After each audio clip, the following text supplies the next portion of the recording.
salaamullaahi calaykum halkani waa dunida TV qodobada aad ku daawan doontaan warkanana waxaa qayb ka ah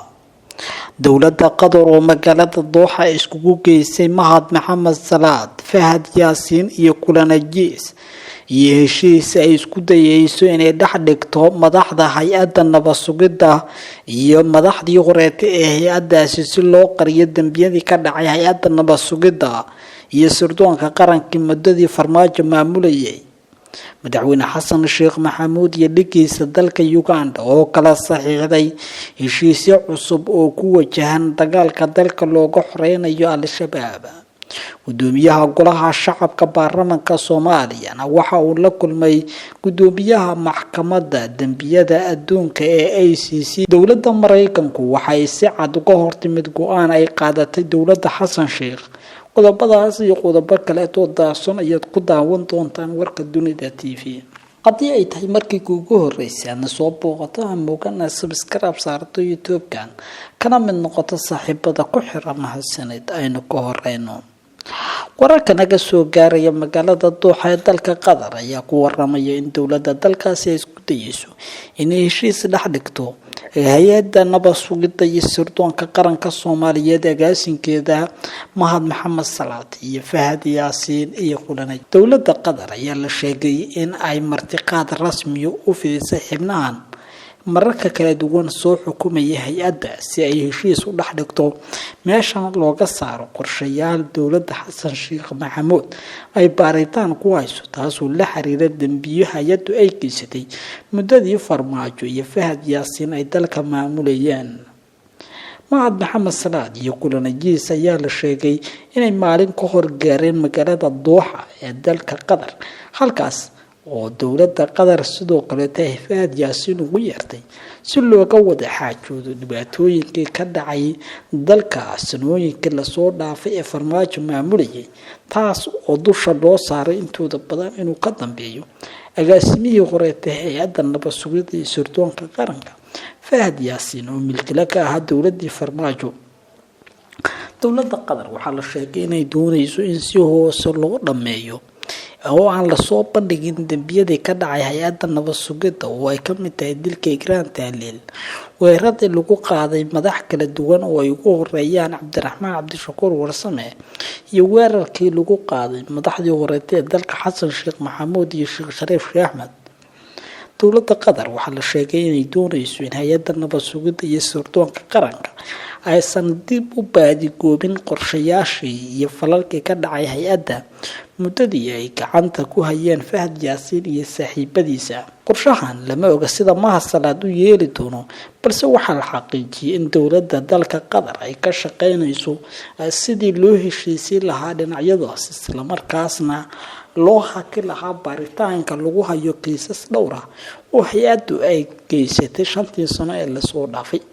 Fahad Yaasiin iyo saaxiibadiisa ayaa muddadii xukunka ay hayeen lagu eedeeyay inay falal waaweyn oo lid ku ah dowladnimada iyo jiritaanka shacabka Soomaaliyeed ee hay'adda ka dhex geysteen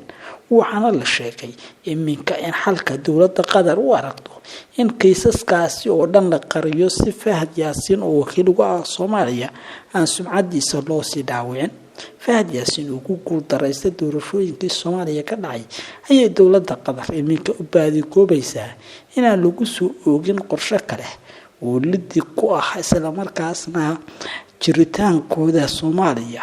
ka hor imaanaya madaxweyne xasan sheekh maxamuud iyo dhigiisa dalka Uganda ayaa lagu soo waramayaa inay heshiis kala saxiixdeen madaxweynaha Soomaaliya mudane xasan sheekh maxamuud ayaa magaalada Kampala waxa uu booqasho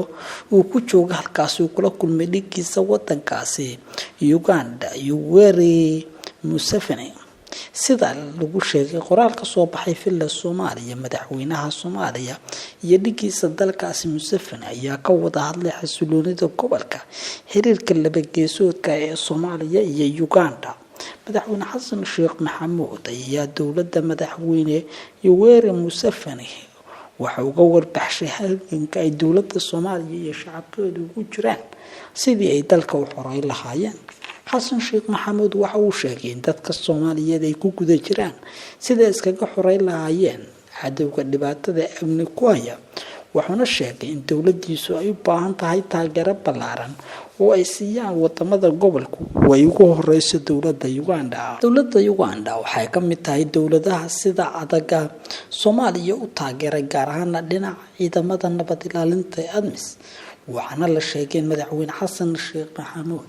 iyo madaxweynaha dalka Uganda ay kala saxiixdeen heshiis la xiriira in ciidamada Uganda ee jooga Soomaaliya ay dowladda federaalka ka garab siiyaan dagaalka al-shabaab dalka looga xoreynayo taasoo muhiim u ah dowladnimada Soomaaliya waxaa la xaqiijiyay in dowladda federaalka Soomaaliya qorshahani ay diyaarisay in ciidamada ADMIS ay qayb ka noqdaan howlgalka ka dhanka kooxda laga sameynayo gudaha dalka madaxweyne Xasan Sheekh Maxamuud markii uu dalka dib ugu soo laabto waxa uu tagi doonaa furimaha dagaalka isagoo ay la socdaan saraakiisha iyo madaxda sare ee ciidamada ADMIS sida laga helay shirarka ka dhacay magaalada Kampala ee dalka Uganda gudoomiyaha golaha shacabka baarlamaanka Soomaaliya wuxuu kulan la qaatay madaxweynaha maxkamadda ICC gudoomiyaha golaha shacabka baarlamaanka Soomaaliya mudane Sheekh Aadan Madoobe ayaa waxa uu magaalada Hague ee dalka Netherlands kulan kula qaatay madaxweynaha maxkamadda dambiyada adduunka ee ICC mudane Borton waxa ay ka wada hadleen arrimo la xiriira horumarka Soomaaliya madaxweynaha maxkamadda ICC ayaa gudoomiyaha golaha shacabka ku soo dhaweeyay xarunta maxkamadda dambiyada adduunka asagoo warbixin ka siiyay sida u shaqeyso iyo qeybaha kala gedisan ee ay ka kooban tahay maxkamadda